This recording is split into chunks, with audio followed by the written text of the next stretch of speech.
3500 ఎకరాల విస్తీర్ణలో పచ్చని చెట్లు,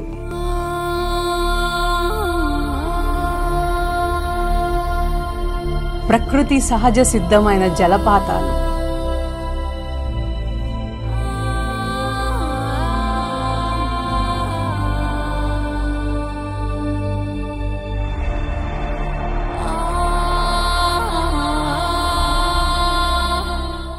స్వచ్ఛమైన నీరు,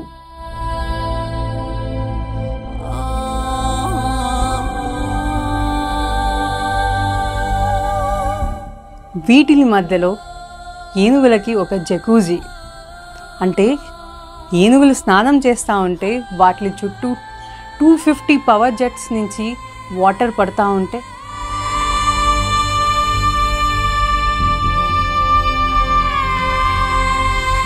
అది ఎక్కడ ఒక హీట్ కంట్రోల్డ్ పూల్లో. అబ్బా, వినడానికి ఎంత బాగుందో కదా. అంతేనా, టాప్ క్లాస్ న్యూట్రిషనిస్ట్ ఒక డయట్ ప్లాన్, ఆ రెసిపీస్ని కుక్ చేసేకి రినౌండ్ షెఫ్స్ ఈ కుక్ చేసిన ఫుడ్ని వాటికి టైం టు టైం అందజేస్తుంటారు. ఒక ఏనుగులకేనా, tigers, Asiatic lions, hippos, crocodiles, zebras, ఇలా 2000 పైగా జంతు జాతులు. వీటికన్నిటికీ ఒక రాయల్ ట్రీట్మెంట్. ఈ వన్యప్రాణులకి ఇది ఒక భూతల స్వర్గం. ఇది ఎక్కడ అనుకుంటున్నారా? This is Vantara.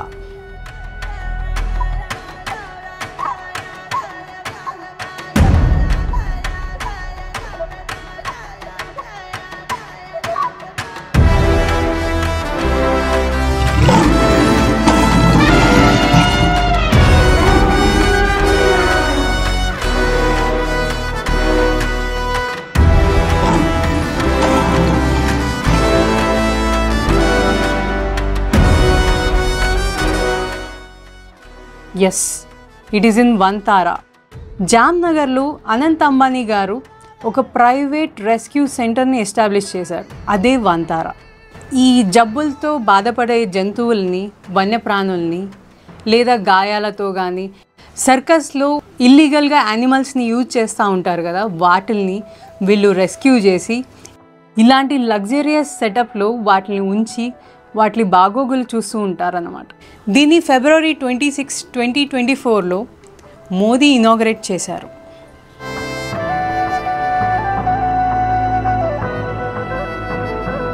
సో వినడానికి ఎంత బాగుంది కదా ఈ ప్లేస్.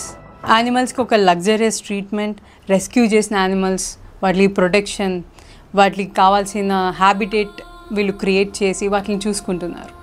అయితే సుప్రీం కోర్ట్ ఎందుకని దీనిపైన ఎస్ఐటి ప్రోబ్కి ఆర్డర్ చేసింది? ఎందుకు? రిటైర్డ్ జస్టిస్ జె చల్మేశ్వర్ ఆధ్వర్యంలో ఈ ఎస్ఐటిని సెప్టెంబర్ 12 లోపల నివేదిక సమర్పించాలని ఆర్డర్స్ జారీ చేసింది. జంతువుల అక్రమ రవాణా, జంతువుల్ని స్వంత ప్రయోగాల కోసం ఉపయోగించుకోవటం మరియు carbon credit trading, money laundering, వేరే దేశాల నుంచి ఈ జంతువుల్ని దిగుమతి చేసుకునే టైంలో రూల్స్ ఉల్లంఘించటం, మిగతా అలిగేషన్స్తో పాటు జై సుఖీన్ మరియు దేవ్ శర్మ అని ఇద్దరు సుప్రీంకోర్టులో పిటిషన్స్ ఫైల్ చేశారు. ఇది ఎలా మొదలైంది? కొల్హాపూర్కి చెందిన ఒక జైన్ మందిరంలో ఉన్న మహాదేవి అనే ఎలిఫెంట్ని వంతారా వాళ్ళు రెస్క్యూ చేశారు. అక్కడున్న లోకల్స్, కల్చరల్ గ్రూప్స్కి మనోభావాలు దెబ్బతిన్నాయి. ఇన్ని ఇయర్స్ వాళ్ళతో ఉన్న ఈ యానిమల్ని, ఈ ఏనుగుని వంతారా వాళ్ళు తీసుకెళ్ళటం వాళ్ళకి నచ్చలేదు. అయితే వంతారా వాళ్ళు ఈ మహాదేవిని 33 ఏళ్ల క్రితం అడవి నుంచి వేరు చేశారు, తన గుంపు నుంచి వేరు చేశారు.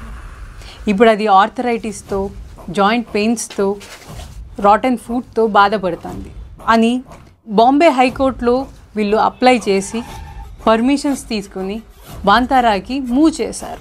ఇది ఒక మంచి పనే కదా. అయితే లోకల్స్ ఎందుకు దీనిపైన యాజిటేషన్ చేస్తున్నారు? దీనిపైన ఇన్ని క్లెయిమ్స్ ఎందుకు చేస్తున్నారు? అయితే ఇందులో తప్పేముంది? ఎందుకు జనాలు అఫెండ్ అవుతున్నారు? అడవుల్ని, వన్యప్రాణుల్ని సంరక్షించటం తప్ప? ఎందుకు?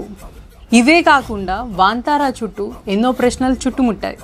అందులో కామన్ అలిగేషన్స్ ఏంటంటే ఇండియాలో వైల్డ్ యానిమల్స్ని పెంచుకుంటాం ఇల్లీగల్ కదా, కానీ అంబానీ వాళ్ళకి పర్మిషన్స్ ఎందుకు ఇచ్చారు?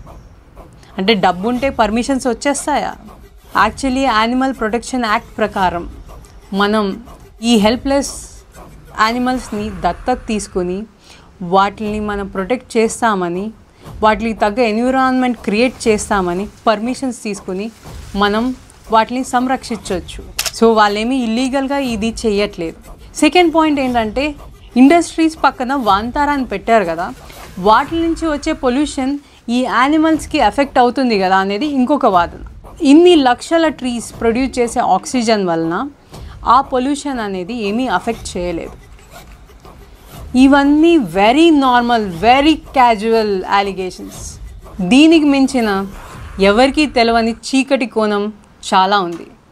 మా టీమ్, మా research, the dark side of Vantara.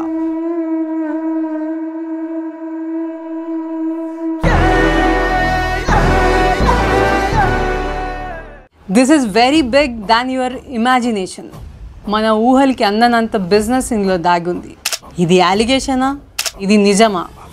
We will get into it. The dark side of Vantara.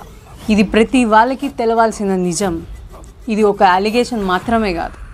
దయచేసి ఈ వీడియోని కంప్లీట్గా వాచ్ చేయండి. Carbon credit trade.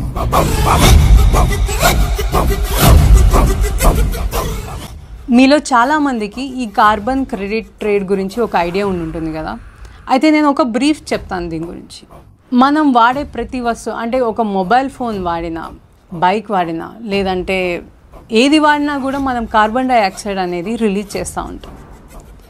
ప్రతి సంస్థ పైన, ప్రతి దేశం పైన ఈ కార్బన్ డైఆక్సైడ్ని లిమిట్ చేయండి అనే ప్రెషర్ ఉంటుంది. అంటే ఆల్మోస్ట్ న్యూట్రల్ చేయండి అని. ఇది ప్రాక్టికలీ సాధ్యమా? మనం ఏ వస్తువు వాడకపోయినా, ఒక మ్యానుఫ్యాక్చరింగ్ యూనిట్ రన్ అవ్వకపోయినా కూడా మనకి లైఫ్ చాలా ట్రబుల్సమ్ అయిపోతుంది. సో ఎలా? మనం ఏదైతే కార్బన్ డైఆక్సైడ్ని ఎమిషన్ చేస్తున్నామో దాన్ని సప్రెస్ చేయాలి. ఎలా అంటే చెట్లు పెంచటం అవ్వచ్చు, అడవుల్ని సంరక్షించటం అవ్వచ్చు, లేదంటే రిన్యూవబుల్ ఎనర్జీ సోర్సెస్ని ఎక్కువ వాడటం కావచ్చు. ప్రతి సంస్థకి, ప్రతి ఇండస్ట్రీకి ఒక కార్బన్ ఎమిషన్ లిమిట్ అనేది ఉంటుంది. సో ఈ ఇండస్ట్రీస్ మన గవర్నమెంట్ నుంచి కార్బన్ క్రెడిట్స్ కొనుక్కుంటాయి అన్నమాట. ఒక carbon credit is equal to 1 ton of carbon dioxide. ఈ కార్బన్ క్రెడిట్స్ నుంచి వచ్చిన డబ్బుతో మన గవర్నమెంట్ ఫారెస్ట్ డెవలప్ చేస్తుంది, చెట్లు నాటుతుంది, అంటే మన ఎకోసిస్టమ్ని బ్యాలెన్స్ చేస్తుంది. ఇది ఒక సర్కిల్. సో మీకు ఒక ఎగ్జాంపుల్ చెప్తాను. ఇప్పుడు నేను ఒక ఎక్స్ అనే కంపెనీ ఉంది, వాళ్ళకి 1000 యూనిట్స్ రిక్వైర్మెంట్ ఉంది. సో వాళ్ళు 1000 కార్బన్ క్రెడిట్స్ కొనుక్కున్నారు గవర్నమెంట్ నుంచి పే చేసి. కానీ వాళ్ళు ఆ ఇయర్లో 800 యూనిట్స్ మాత్రమే వాడారు. వాళ్ళ దగ్గర 200 యూనిట్స్ మిగిలిపోయింది. ఇప్పుడు వై అనే ఇంకొక కంపెనీ ఉంది, వీళ్ళకి 1000 కార్బన్ క్రెడిట్స్ ఉన్నాయి. అయితే వీళ్ళు ఆ ఇయర్ 1000 కాకుండా 1200 కార్బన్ క్రెడిట్స్ వాడేశారు. సో వీళ్ళు 1000 కొన్నారు కానీ 1200 వాడారు, అంటే 200 డెఫిసిట్లో ఉన్నారు. అప్పుడు ఈ ఎక్స్ అనే కంపెనీ దగ్గర ఏదైతే ఎక్స్ట్రా కార్బన్ క్రెడిట్స్ ఉన్నాయో ఇది వై కంపెనీకి ట్రేడ్ చేయొచ్చు. సో వై ఎక్స్ దగ్గర ఈ 200 కార్బన్ క్రెడిట్స్ని కొనుక్కొని బ్యాలెన్స్ చేస్తుంది అన్నమాట. ఇది కార్బన్ క్రెడిట్ ట్రేడ్. ఏ కంపెనీ దగ్గర అయితే మిగిలి ఉంటాయో అక్కడి నుంచి కానీ, గవర్నమెంట్స్ దగ్గర నుంచి కానీ, ప్రైవేట్ ఆర్గనైజేషన్స్ దగ్గర నుంచి కూడా కొనుక్కోవచ్చు. అంటే మనం కూడా చాలా చెట్లు పెంచుతూ రిన్యూవబుల్ ఎనర్జీ సోర్సెస్, అంటే విండ్ ఎనర్జీ నుంచి లేదా సోలార్ నుంచి మనం ఎలక్ట్రిసిటీ వాడకుండా సోలార్ ఎనర్జీ వాడుతూ ఇంట్లో కుకింగ్ పద్ధతుల్లో కూడా చేంజ్ చేసి పొల్యూషన్ తక్కువ చేసి మనం కూడా కార్బన్ ఎమిషన్ని కంట్రోల్ చేస్తున్నాం అన్నమాట. మన దగ్గర కూడా కార్బన్ క్రెడిట్స్ ఉంటాయి. సో వీటిని మనం ట్రేడ్ చేయొచ్చు. సో దీని గురించి చెప్పాలంటే ఇది ఒక పెద్ద సబ్జెక్ట్. సో ఇక్కడికి మనం లిమిట్ అయిపోదాం. ఓకే, సో ఈ కార్బన్ క్రెడిట్ అనేది $2 billion బిజినెస్.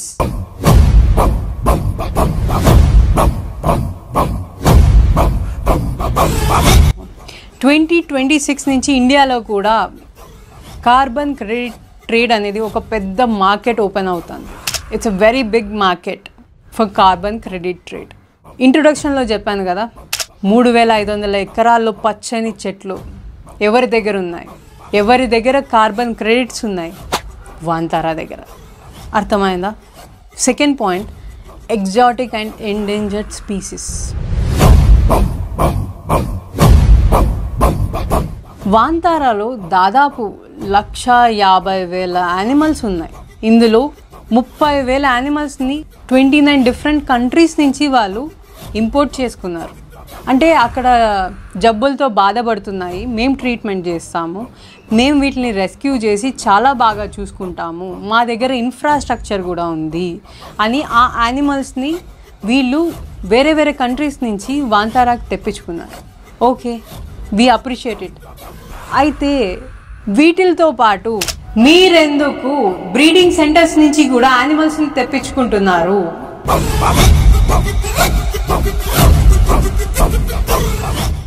ఇది మేం చేస్తున్న అలిగేషనేనా? కాదు.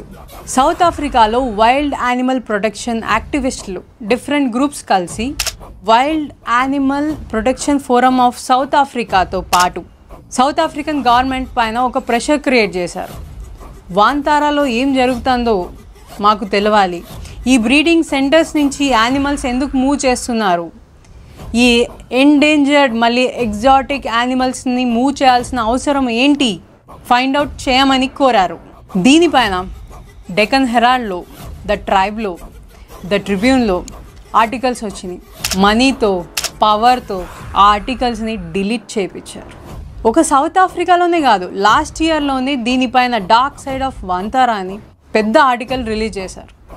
దాన్ని కూడా ఎవరికి తెలవకుండా అణిచివేశారు. సో అయితే ఏంటి, వీళ్ళు ఎండేంజర్డ్ స్పీసీస్ని కాపాడుతున్నారు కదా, దీంట్లో ప్రాబ్లం ఏంటి అనుకుంటున్నారా? ఎండేంజర్డ్ యానిమల్స్ అంటే అంతరించిపోతున్న జంతు జాతులు అన్నమాట. వీటిని సేవ్ చేయాలి అంటే అది ఎవరు చేయాలి? గవర్నమెంట్ చేయాలి. మీకు గుర్తుందా, సేవ్ ద టైగర్స్ అని ఒక అవేర్నెస్ ప్రోగ్రామ్ చాలామంది రన్ చేశారు. టైగర్స్ మనం కాపాడుకుందాం. కానీ ఇదంతా ఎవరు చేశారు? ఈ ప్రెషర్ ఎవరి మీద క్రియేట్ చేశాం? గవర్నమెంట్ పైన. అందుకని గవర్నమెంట్ ప్రాపర్ స్టెప్స్ తీసుకుని టైగర్స్ని కాపాడుకుంటూ వస్తుంది. మెల్లిమెల్లిగా వాటి సంఖ్య కూడా పెరుగుతుంది. వాంతారా చేస్తే ప్రాబ్లం ఏంటి? వాంతారా అనేది ఒక ప్రైవేట్ ఆర్గనైజేషన్. మనం దాని లోపల ఎంట్రీ కూడా రెస్ట్రిక్టెడ్. సో అక్కడ ఏం యానిమల్స్ ఉన్నాయి, ఎన్ని యానిమల్స్ ఉన్నాయి, వాళ్ళు ఎంత చెప్తే అంతే మనకు తెలుస్తుంది. ఎంత చెప్పాలని వాళ్ళు అనుకుంటే అదే బయటకు చెప్తారు. సో 150,000 ఉన్నాయా, 250,000 ఉన్నాయా, ఎన్ని రకాల స్పీసీస్ ఉన్నాయి వాళ్ళకే తెలుసు. ఇది దీనివలన యానిమల్ బ్రీడింగ్ చేసి యానిమల్ ట్రేడింగ్ జరగవచ్చు, యానిమల్ పోచింగ్ జరగవచ్చు, illegal trade between different countries జరగవచ్చు, ఇల్లీగల్ ట్రేడ్ ఆఫ్ యానిమల్స్ జరగవచ్చు. అంతేకాదు ఈ వైల్డ్ యానిమల్స్ డిఎన్ఏ అనేది చాలా ఇంపార్టెంట్. మన ఫ్యూచర్లో ఎన్నో మెడిసిన్స్కి ఈ డిఎన్ఏ అనేది యూజ్ అవ్వబోతుంది.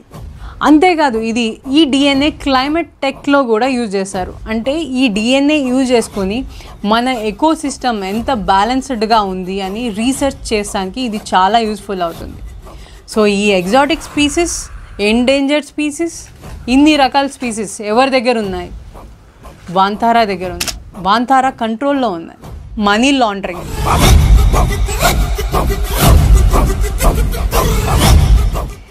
ఇన్ని యానిమల్స్ని పెంచుతా అంటే, ఇంత ఇన్ఫ్రాస్ట్రక్చర్ రన్ చేయాలంటే ఎంతో ఖర్చు అవుతుంది కదా. ఈ వైల్డ్ యానిమల్స్ పెంచాలంటే చెట్లు, వాటర్ ఇవన్నీ సరిపోతాయి. కానీ వీళ్ళు వాటికి మించిన ఇన్ఫ్రాస్ట్రక్చర్, చాలా లగ్జరియస్ ఇన్ఫ్రాస్ట్రక్చర్ ఇచ్చారు. ఊరికే ఇచ్చారు అనుకుంటున్నారా? లేదా వాళ్ళకున్న విశాల హృదయంతో ఇచ్చారా? మనకిష్టం వచ్చిన లెక్క చెప్పవచ్చు.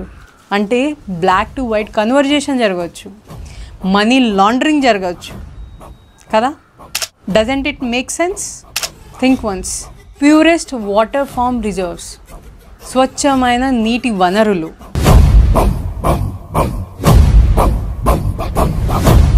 ప్యూరెస్ట్ వాటర్ రిజర్వ్స్, స్వచ్ఛమైన నీటి వనరులు. నీళ్ళేంటి, బిజినెస్ ఏంటి? మనం తాగే వాటర్ బాటిల్ మహా అంటే 10 రూపీస్ 20 రూపీస్ ఉంటాయి. దీని నుంచి అంత పెద్ద బిజినెస్ చేయొచ్చా అనుకుంటే చాలా పెద్ద తప్పు. రాబోయే కాలంలో 2040లో ఈ ప్యూర్ ఫామ్ ఆఫ్ వాటర్కి చాలా డిమాండ్ ఉండబోతుంది. ఆల్రెడీ మనం మాల్స్లో దొరుకుతాయి కదా, గ్లేసియర్ నుంచి వచ్చే వాటర్ అవ్వచ్చు, ప్యూర్ ఆల్కలైన్ వాటర్ అవ్వచ్చు, ఇవన్నీ కూడా 180-200 రూపీస్ పైనే పర్ లీటర్. మనం తాగే వాటర్ బాటిల్స్ కూడా రానున్న కాలంలో పెట్రోల్ డీజిల్ కన్నా కాస్ట్లీ అవ్వబోతున్నాయి. అప్పుడు ఆ ప్యూర్ వాటర్కి ఇంకెంత డిమాండ్ వస్తుందో ఆలోచించండి. 10-20 రూపీస్ వాటర్ 100-200కి సేల్ అయితే ఆల్రెడీ 200 రూపీస్కి సేల్ అవుతున్న వాటర్ ఎంతకు సేల్ అవుతుంది? యూనో ఎంత పెద్ద మార్కెట్ ఇది. సో ఎవరి దగ్గర ఉన్నాయి ప్యూర్ వాటర్ రిజర్వ్స్? వాంతారా అగైన్. ఇది ఒక కాన్స్పిరసీ లాగానో లేదా మా నుంచి వచ్చిన ఒక ఇమాజినేటివ్ స్టోరీ లాగానో మీకు అనిపిస్తుండొచ్చు. అంటే వాంతారా వెనక ఇంత పెద్ద స్కామ్ ఉందా అని. మీకు నేను ఒక సంఘటన గుర్తు చేస్తాను. ఒక 20 years బ్యాక్, అంటే లేట్ 90s అనమాట. అప్పుడు ధీరుభాయ్ అంబానీని చాలా పొగిడారు, ఒక లెజెండ్ అని, చాలా గొప్పడని.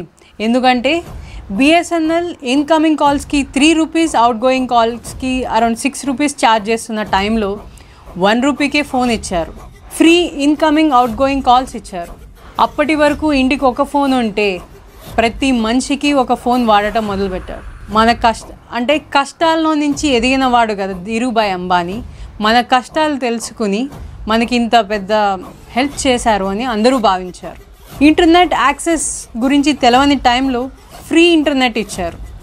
మనకి తెలవకుండా మనము ఈ ఫోన్స్కి ఎంతో అడిక్ట్ అయిపోయాం. ఇంటికి ఒక ఫోన్ కాస్త మనిషికి ఒక ఫోన్గా మారింది.